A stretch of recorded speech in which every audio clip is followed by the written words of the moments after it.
Já parou pra pensar que sempre que a gente para pra ver um filme ou um livro, a gente tem sempre uma infinita gama de possibilidades daquilo que a gente pode estar tanto lendo quanto assistindo? Mas quando nós falamos dos arquétipos que estão ali por trás de cada uma dessas narrativas, nós temos basicamente duas opções. Meu nome é Matheus, esse é meu canal sobre literatura e hoje eu quero falar especificamente sobre o arquétipo do mito grego e o arquétipo do herói cristão. Então, começando a explicar um pouco de como que funciona o mito grego em si, né? Eu vou usar a história de Odisseu como exemplo. Odisseu começa ali no finalzinho da Guerra de Troia. O principal acontecimento da jornada de Odisseu é esse comeback, é esse retorno de Troia para Ítaca. Durante essa jornada, ele vai passando por diversos monstros, diversas dificuldades, diversas provações, como Ciclope, como Caríbides, como Circe, a feiticeira, como as sereias. Diversos limiares de provação que vão realmente provando Odisseu como um herói, usa a inteligência dele, usa a sagacidade dele para fazer ali grandes atos. Ele finaliza a jornada, derrota lá os inimigos que queriam tomar a esposa dele em casamento. E esse é basicamente o padrão da história grega assim no geral. Sempre vamos ter ali um herói, e esse herói ele é maior do que os mortais, do que os meros mortais, porque ele tem um talento, ele tem um dom em específico, só que ele não chega a ser tão poderoso quanto os deuses em si que são imortais. Então ele sempre vai usar desse talento para que ele possa fazer feitos ali grandes, para que ele possa realmente fazer obras grandiosas, para que ele possa ser reconhecido e para que ele possa realmente ser visto quando ele realmente for morto. Assim ele vira realmente imortal através dos mitos e através das histórias. Northrop Frye chama isso de jornada do corpo. E futuramente vai ter o advento da jornada da alma que vai acabar se sobressaindo a essa estrutura do mito clássico que é a jornada do corpo. E essa jornada da alma, ela é baseada na história cristã. E para explicar, eu vou usar a história de José, que está lá em Gênesis, na Bíblia. Ela começa com um jovem, ele tem um sonho profético que fala sobre o futuro dele. E esse sonho deixa os irmãos dele com muita inveja. Então eles acabam despachando José quando eles têm a oportunidade e vendendo ele como escravo para a terra do Egito. E se a gente for parar para analisar essa história de uma perspectiva literária, por mais que seja uma história real, nós podemos perceber que esse envio de José à força para o Egito, ele se encaixa como uma espécie de chamado à aventura, mesmo que seja sem a força. Por que eu falo isso? Porque da mesma maneira como na jornada do corpo, o herói ele vai passando por diversos limiares, diversas batalhas, desafios que vão ali provando o valor dele como herói. Na jornada da alma isso também acontece, mas acontece no limiar onde o personagem não vai enfrentar ali monstros, não vai enfrentar ali dificuldades estratosféricas para provar ali para quem está vendo com muita pompa o quanto ele é forte, o quanto ele é poderoso, o quanto ele realmente é um herói assim muito bom, muito forte. Mas é muito sobre a luta pessoal do herói com ele mesmo. É muito sobre a jornada onde vai acontecendo coisas difíceis, mas ele vai amadurecendo com essas coisas. Ele vai escolhendo ali o caminho de amor ao próximo, vai escolhendo o caminho ali de desenvolver um caráter ali cada vez mais parecido com o caráter de Cristo. E isso acontece na história de José. O primeiro limiar de provação que ele enfrenta quando ele chega lá no Egito se dá um assédio que ele tem por parte da esposa de Potifar. E ali ele passa por uma provação onde ele vai sendo constantemente assediado pela esposa de Potifar. E ele vai ali se mantendo firme, ele vai ali se mantendo realmente fiel, porque ele não faria aquilo com o Deus dele. Ele realmente sabe que aquilo é moralmente errado diante dos olhos de Deus. E por amar a Deus, ele decide realmente não fazer aquilo, decide ali lidar com aquela tentação e não cometer aquilo.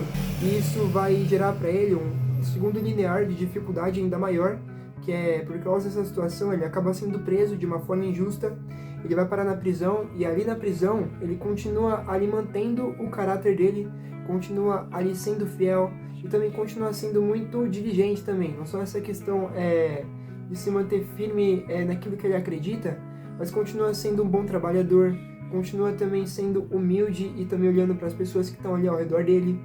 E lá na cadeia, ele tem a oportunidade de discernir o sonho de dois homens específicos.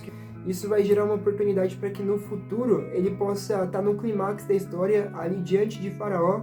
E quando chega nesse momento dele servir ali o Faraó e discernir o sonho do Faraó, ele não vai fazer como o herói grego faria e pegar a perspectiva trazer glória para si mesmo, usando o seu talento, o seu dom ali. Ele vai diante do faraó e falar que aquele que tem o poder para trazer o discernimento do sonho é Deus, e que ele não teria poder nenhum se não fosse a mão de Deus e a presença de Deus ali na vida dele. E nesse ponto em específico é que tem essa principal virada de diferença da jornada do corpo para a jornada da alma. Quando ele realmente usa esse talento, usa esse dom, não para benefício próprio, mas para servir os demais, para servir o faraó do Egito, a população do Egito, para servir também outras nações. O Egito vai passar por uma grande fome, esse era o significado do sonho do faraó. E esse parâmetro da jornada da alma, ela é baseada principalmente no sacrifício de Jesus, na história de Jesus, porque quando chega realmente esse clímax, Jesus ele não vence porque ele teve uma ação ali de muita força bruta, de muita demonstração ali de uma virtude ali, de um talento para derrotar os inimigos. Mas nesse caso ele vence quando ele realmente se entrega e se sacrifica para estar ali salvando o próximo, estar ali realmente salvando o perdido, o pecador, aquele que realmente precisa de redenção. E essa perspectiva, o cristianismo ele foi se irradiando, realmente crescendo de uma forma muito rápida ali pelo território de Roma, à medida que o antigo padrão do mito clássico grego ele foi sendo sobreposto ao mito cristão. Todo tipo de história que nós vimos hoje no Ocidente, ela ou diretamente ou indiretamente, ela vai beber da fonte daquilo que é essa jornada da alma, daquilo que é essa jornada que é completamente uma referência ao cristianismo. Eu me dirijo agora diretamente para o século XVIII, século XIX, falando especificamente sobre os romances de formação, que carregam essa estrutura bem consolidada da jornada da alma, carregam também uma influência muito sólida, tanto para a reforma protestante, tanto também para o movimento humanista. Por que o movimento humanista? Eles tinham aquela perspectiva de imago Dei. É o homem ele ter sido feito à imagem e à semelhança de Deus. Então, se Deus ele é um ser que é criativo, o ser humano ele também tem poder para ser criativo, também tem criatividade no seu DNA. Se Deus ele é um ser pensante, porque ele fez o céu, fez a terra, fez a natureza, o ser humano também tem essa perspectiva, essa capacidade de ter um senso crítico e de realmente olhar para a ciência, buscar o significado das coisas que estão ali ao redor dele. Também vem muito de acordo com a reforma protestante, porque ela também trouxe a palavra de Deus, a Bíblia, de volta ao consumo do povo por completo. Então não havia necessidade do povo comum depender diretamente do clero para ter um relacionamento com Deus, como era ali antes da reforma. E agora eles podiam realmente ler a palavra, podiam entender a escritura. Isso dava muita margem para que eles olhassem o padrão das histórias cristãs, olhassem para a sua vida e começassem a fazer essa reflexão. Pô, a palavra ela diz isso, mas eu vivo dessa maneira. E começar realmente essa jornada da alma das pessoas mesmo, de querer buscar esse aprimoramento, querer buscar essa redenção, de querer realmente um caráter assim cada vez melhor. Isso reflete muito na produção romântica e reflete muito também nos romances de formação.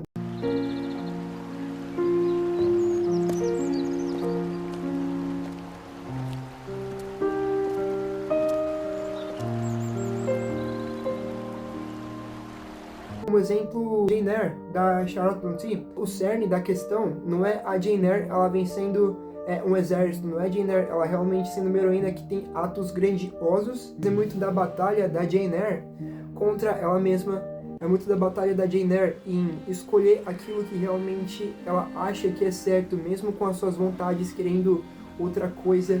É muito sobre coisas difíceis aconteceram com a Jane, mas ela vai superando isso e ela vai se tornando uma mulher assim mais forte, mais amável, uma mulher assim que preserva a identidade dela, preserva a personalidade dela, mas ela vai amadurecendo, ela aprende ali a liberar perdão para a tia, que tinha sido uma mulher que tinha traumatizado muito ela.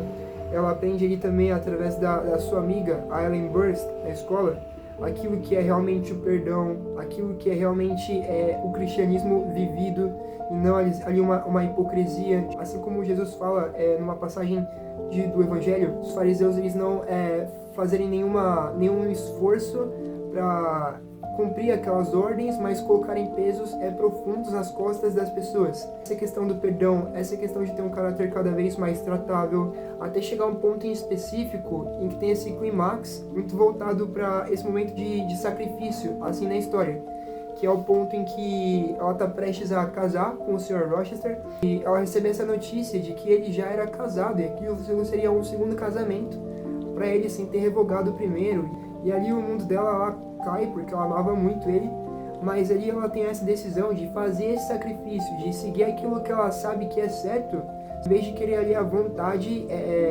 carnal, de realmente querer continuar com o Rochester, porque ela realmente amava muito ele. E ela sai da casa ali sem ter um rumo específico para onde ir. Eu considero que ela passa por um momento de ressurreição. Por quê? Porque nesse momento em que ela sai, ela vai para aqueles campos que vai viajando sem ter um rumo específico, vai passando por dificuldades, vai se conectando muito mais com o divino. Ela também vai entrando num lugar de descobrir forças, tanto físicas quanto psicológicas, que ela não sabia que ela tinha. É um momento também que a Charlotte Brontë, ela coloca toda a alma da personagem, os devaneios, aquilo que ela pensa, qual que é a essência mesmo da personagem para fora ali, em passagens muito, muito bonitas, passagens muito, muito profundas mesmo. E também falo que é um renascimento, porque através disso, ela também acaba tendo uma reconexão com as suas raízes, e ela acaba se conectando com a família biológica, acaba descobrindo mais sobre qual que é o passado da família biológica. Claro que no final ela também tem a redenção, no sentido de que ela acaba casando com o Sr. Rochester, mas somente quando entra no alinhamento, assim, né? Ele se torna viúvo, aí sim a fé e aquilo que ela queria entra na mesma linha, e aí realmente pode acontecer. Mas falando de outros romances que também seguem essa estrutura de jornada na alma, eu vou falar um pouquinho da Lucy Maud Montgomery, que é autora de Anne de Green Gables, que também esteve a série para Netflix. E, de novo, é aquela estrutura onde o cerne da história não está, vamos supor, numa hiper-aventura, no hiper-acontecimento, no hiper-ato que a Anne acaba fazendo para se tornar uma heroína. Mas é muito também da questão de maturidade que ela vai alcançando, de como que ela vai lidando com o fato dela ter sido órfã, do fato dela ter realmente tido as dificuldades com a orfandade. Agora ela é uma menina que tem uma família, não precisa mais agir de tal maneira, à medida como ela vai descobrindo que ela é amada, à medida com que ela vai se aceitando, à medida com que ela vai realmente amadurecendo, não sendo mais tão impulsiva, e vai realmente crescendo ali na personalidade dela, que chega nesse ponto de clímax, que de novo evoca essa questão do sacrifício, que é quando ela decide ali no final do livro, ela decide não ir para a faculdade, ela decide abrir mão ali, sacrificar a faculdade por enquanto pelo menos, para que ela possa ficar ali em Green Gables e cuidar da Marilla, que está passando por uma doença em específico. Ou seja, ela se sacrifica ali no sonho que ela realmente queria, para fazer ali o bem maior para alguém que ela ama, que é realmente ficar ali com a Marilla, também finalizando ali essa fase do livro com esse sacrifício. Então, isso também não significa que a questão do mito clássico foi descartada, não.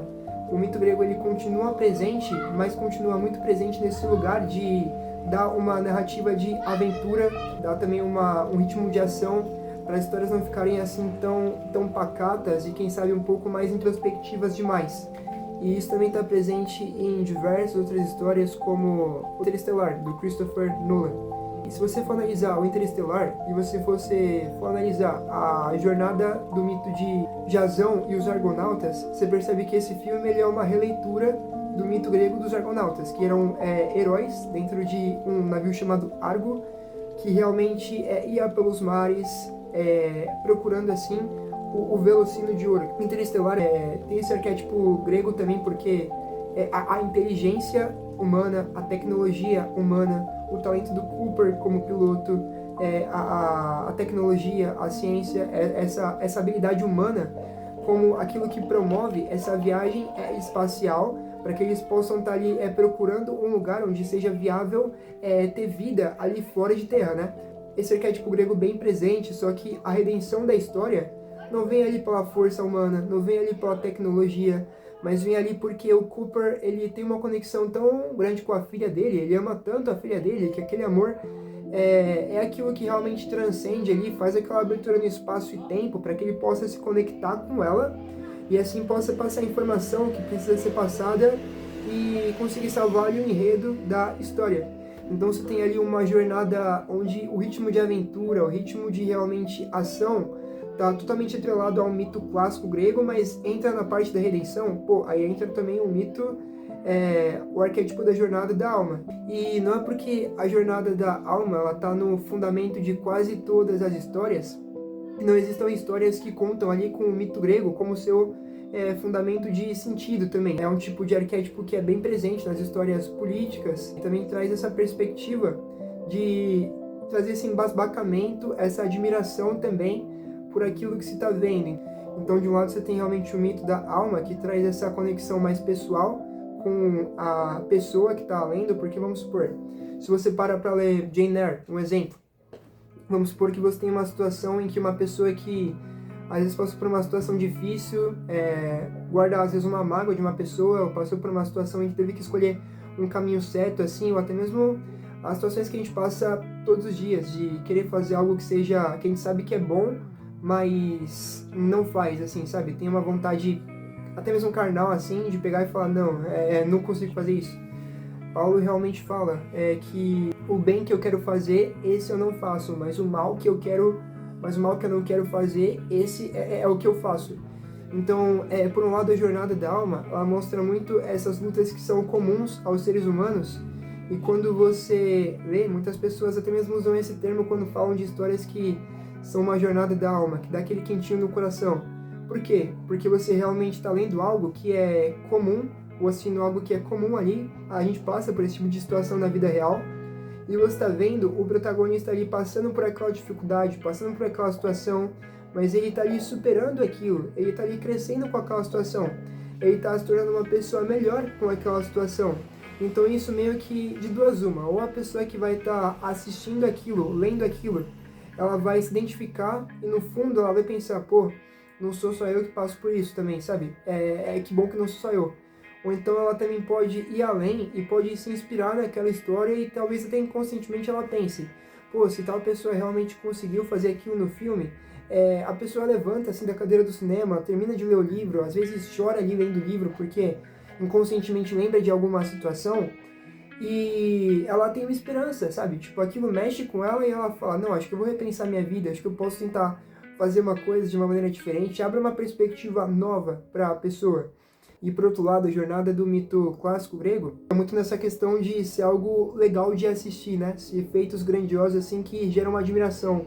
Pô, a gente não derrota dragões hoje em dia, a gente não vence guerras assim, mas é visualmente legal, você tem assim um prazer de ver esse tipo de coisa, sabe?